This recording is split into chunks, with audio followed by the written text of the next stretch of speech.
बिस्मिल्लाहिर्रहमानिर्रहीम अस्सलाम वालेकुम रहमतुल्लाहि व बरकातुहू। माशाअल्लाह अल्हम्दुलिल्लाह आज इतनी ज़बरदस्त रेसिपी है कि आपका दिल खुश हो जाएगा इंशाअल्लाह। तो आइए इसको बनाना शुरू करते हैं। देखिए कढ़ाई को मैंने चूल्हे पे रख दिया है और तेज़ फ्लेम रखना है चूल्हे का और इस कढ़ाई के अंदर मैंने डाल दिया 1 गिलास पानी। अच्छा जी, पानी डाल दिया है इसमें और दालचीनी के 2 पीस डाल दिए हैं और जनाब इसमें 1 पाव चीनी डाल दिया है। ये आज मैं सेब और ड्राई फ्रूट जो है ना, इनका मुरब्बा तैयार करूँगी इंशाअल्लाह। तो बहुत मज़े की रेसिपी है, आप पूरी वीडियो को वॉच कीजिएगा। तो देखिए ये लेमन जो है ना, इसको काट लेना है, इसके बीज निकाल देने हैं, बीज इसके अंदर नहीं जाना चाहिए और इसका जूस निकाल के तो इस चाशनी में शामिल कर देंगे।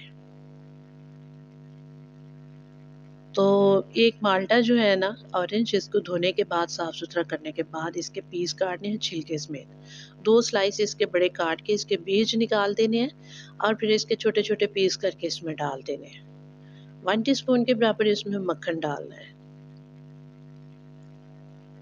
अगर आपके पास मक्खन नहीं है तो आप प्योर घी है तो वो भी डाल सकते हैं। और 2 चम्मच के बराबर इसमें सिरका डाल दिया और इसके बाद इसमें 2 पिंच के बराबर डाल देना है येलो कलर। सारी चीज़ों को कर देना मिक्स और तेज़ आंच पे इनको उबलने के लिए रख देना है।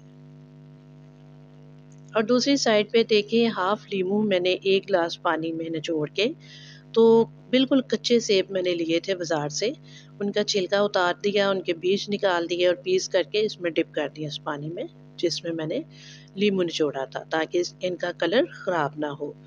और किशमिश जो है इसको मैंने इसकी डंडियाँ उतार ली थी और धो के साफ़-सुथरा करके खुश्क कर दिया था। ये डाल दिया मैंने इसमें चाशनी में, काफ़ी अच्छे से इसको जोश आना शुरू हो चुका है। और ये डाल दी 2 मिनट के बाद फिर इसमें मैंने खुबानी डाल दिया। क्रिस्टल खुबानी लेनी है, छिलके वाली खुबानी नहीं लेंगे।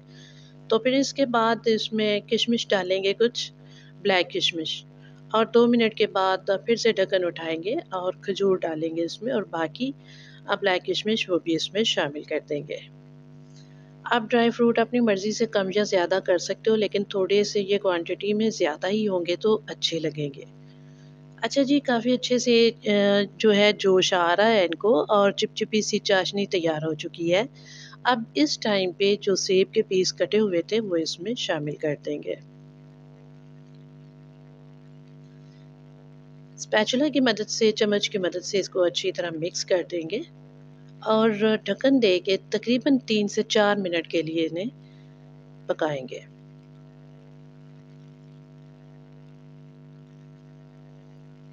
और इस टाइम पे इसके अलावा जो आप ड्राई फ्रूट को ये इस्तेमाल कर सकते हो अपनी मर्ज़ी से।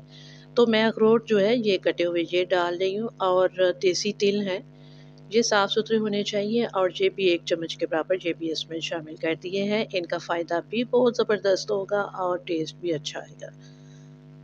और बाकी कुछ खजूरें थी कटी हुई वो भी मैंने इसमें शामिल कर दी है। खजूर की गुठली निकाल देनी है, अगर चाहो तो आप साबुत भी रख सकते हो, पूरी खजूर भी डाल सकते हो और अगर पीस करना चाहते हैं तो ये आपकी मर्ज़ी, आप पीस भी कर सकते हो।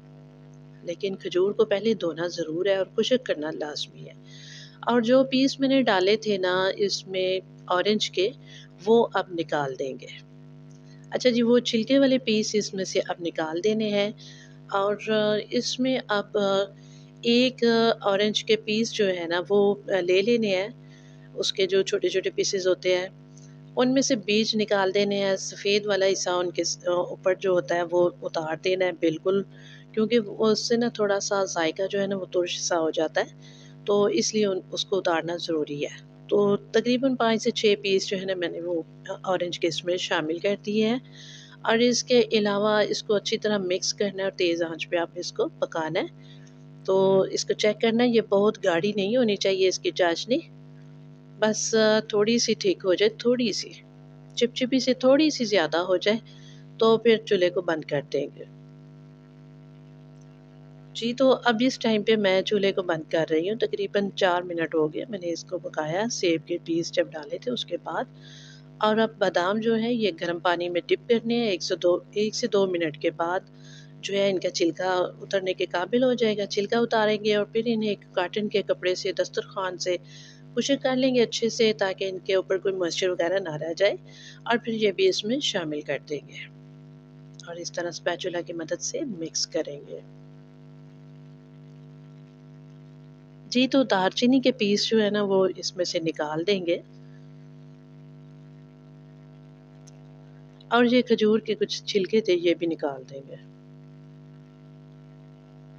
ठंडा हो जाने के बाद इसमें हम शहद डालेंगे। तकरीबन आधा पाव शहद जो है ना इसमें डाल देंगे। ये बेहतरीन टेस्ट इसके साथ आएगा और इसके साथ शाइनिंग बड़ी अच्छी आएगी इसकी और ये पावरफुल नुस्खा तैयार हो गया जी माशाल्लाह अल्हम्दुलिल्लाह।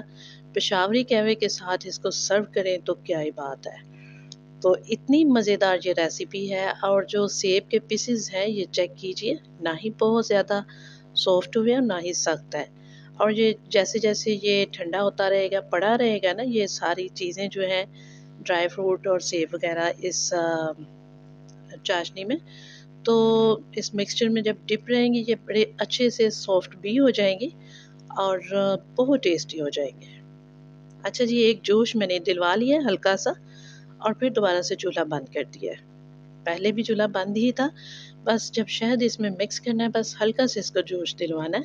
इसके बाद दोबारा इसको आग को बंद कर देंगे आँच को, तो फिर जब ये ठंडा हो जाएगा अच्छी तरह सारी रात इसी तरह पड़ा रहे और बिल्कुल ठंडा हो जाए फिर इसे शीशे के जार में इसको खुश्क होना चाहिए जार को और जिस चम्मच के साथ आप इसको डालते हो या निकालते हो बर्तन में से वो भी खुश्क होना चाहिए। तो फिर इसे आप ट्रांसफ़र कर दीजिए शीशे के जार में। बहुत मज़ेदार ये रेसिपी तैयार हुई है।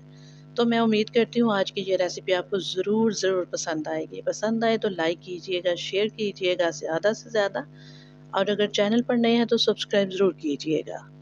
इंशाल्लाह किसी अच्छी और बेहतरीन रेसिपी के साथ दोबारा मिलूँगी। अल्लाह ताला आप सबके रिज़्क़ में बरकत अता फ़रमाए और सेहत सलामती में अल्लाह ताला आप सबको अल्लाह ताला बेहतरीन नेमतों से अल्लाह ताला आपको नवाज़े। इसी के साथ अपनी मेज़बान को इजाज़त दीजिए। अल्लाह हाफ़िज़।